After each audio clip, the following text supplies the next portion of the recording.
The Galactic Council chamber fell silent as Elsa Chen's boots echoed against the crystalline floor. She carried no weapon, wore no armor, just the simple gray uniform of the Terran Diplomatic Corps, its only adornment a small blue marble pin representing Earth. Behind her, Verk Hammond, her military attaché, stood with the same quiet composure that had unnerved alien dignitaries for the past decade. Ambassador Chen, Council Prime Thaxridian began, his 4 eyes blinking in sequence. The Council has reached its decision. Humanity's petition for full membership status is denied. Elsa didn't flinch. Verk's jaw tightened almost imperceptibly. Furthermore, the Vraxian delegate hissed, her scales rippling with barely concealed satisfaction.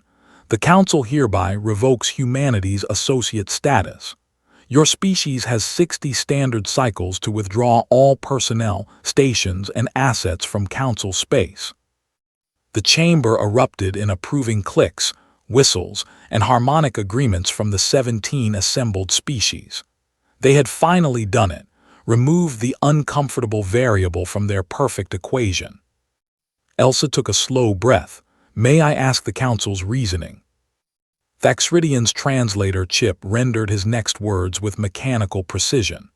Humanity is too volatile, too unpredictable. Your wars, your conflicts, your constant questioning of established protocols, these things disturb the Council's harmony. We have maintained galactic peace for 43,000 years. We cannot allow one species to jeopardize that achievement. I see, Elsa said quietly. She glanced at Verk, who gave an almost imperceptible nod. Then humanity will comply with the Council's decision. The delegates exchanged surprised looks. They had expected outrage, threats, perhaps even violence. Humans were known for their emotional volatility.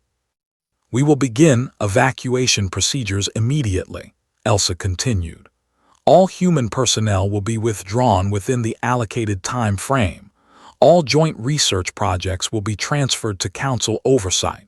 All defensive installations will be deactivated and dismantled. This is acceptable, Thaxridian said, though suspicion colored his tone. Elsa turned to leave, then paused.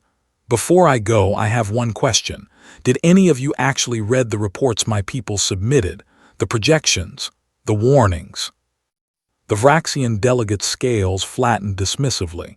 Human pessimism is well documented, Ambassador. Your species sees threats in every shadow. I suppose we do, Elsa replied softly. Then she and Verk departed, their footsteps fading into silence. 60 cycles later, the last human transport vanished into slipspace. The Council celebrated with a grand ceremony, congratulating themselves on maintaining the integrity of galactic civilization. Thaxridian retired to his private chambers feeling satisfied. The humans had been removed cleanly, efficiently, without incident. It was a diplomatic victory of the highest order. He was reviewing the next cycle's agenda when his communication terminal blazed red, the color reserved for galaxy-level emergencies. Council Prime, his aide's voice trembled. The Kresh Hive has crossed the outer rim. They've destroyed the Delthara monitoring stations. The entire 4th sector is going dark. Thaxridian's blood turned cold. The Kresh, the Council's oldest nightmare, a species of perfect predators that had been contained beyond the galactic rim for millennia. Activate the defense grid. Deploy the Council fleet. Council Prime. The defense grid in the 4th sector was primarily maintained by human technicians. It's been offline for 20 cycles, awaiting replacement crews. The Vraxian engineers say they need another 40 cycles to understand the human systems. What about the fleet? Assembling now, but Council Prime, 3/4 of our tactical doctrine for the past decade was developed with human strategic input. Our commanders are requesting the human battle algorithms they've become dependent on. The humans took all their tactical databases with them. Thaxridian felt the first stirrings of genuine fear. Contact Ambassador Chen, immediately. Elsa was in her apartment on Europa Station when the message arrived. She stood at the window, watching ice crystals dance across Jupiter's massive form, Verk beside her reviewing fleet deployment schedules. "It's Thaxridian," Verk said, reading the priority code. "Personal channel flagged urgent." "Let him wait," Elsa said without turning. "How's the evacuation of the outer colonies progressing?" "Ahead of schedule. The last civilian transports will clear Council space in 3 cycles. The defense platforms are being relocated to the Sol perimeter." "Good," she finally turned from the window. "Now let's see what the Council Prime wants." Thaxridian's hologram materialized in the center of her modest living space. He looked haggard. "Ambassador Chen, the Council requires immediate humanitarian assistance. The Kresh Hive has—" "I'm aware of the Kresh incursion," Elsa interrupted calmly. "We've been monitoring it." "Then you understand the gravity of the situation. We need human technical support to restore the defense grid. We need your tactical databases.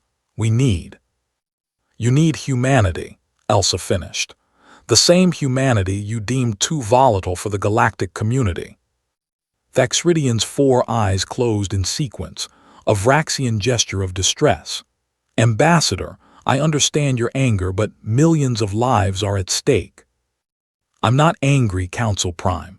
Anger implies surprise, and I'm not surprised at all." Elsa walked slowly around the hologram.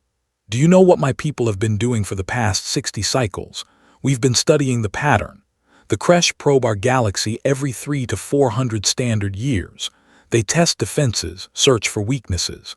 The last major incursion was 412 years ago, before humanity reached the stars." "We know this," Thaxridian said impatiently. "What you apparently don't know is that they were due for another probe. We submitted 17 detailed reports to the Council over the past 5 years. We recommended upgrading defense stations, cross-training personnel on human systems, developing contingency protocols. Every single recommendation was ignored or delayed. We had budget constraints, political considerations." "You had complacency," Verk interjected quietly. 43,000 years of peace made you soft. You forgot that peace isn't a natural state, it's something you actively maintain." Elsa nodded. "Humans remember. We've never known a generation without conflict. It's in our blood, our history, our instincts. That volatility you despised. It's because we never stop preparing, never stop questioning, never stop looking for the next threat." "Then help us," Thaxridian pleaded. "Whatever grievances you have, we can address them later, right now." "Right now," Elsa interrupted. "Humanity is departing silently, just as you demanded. All our assets are being withdrawn.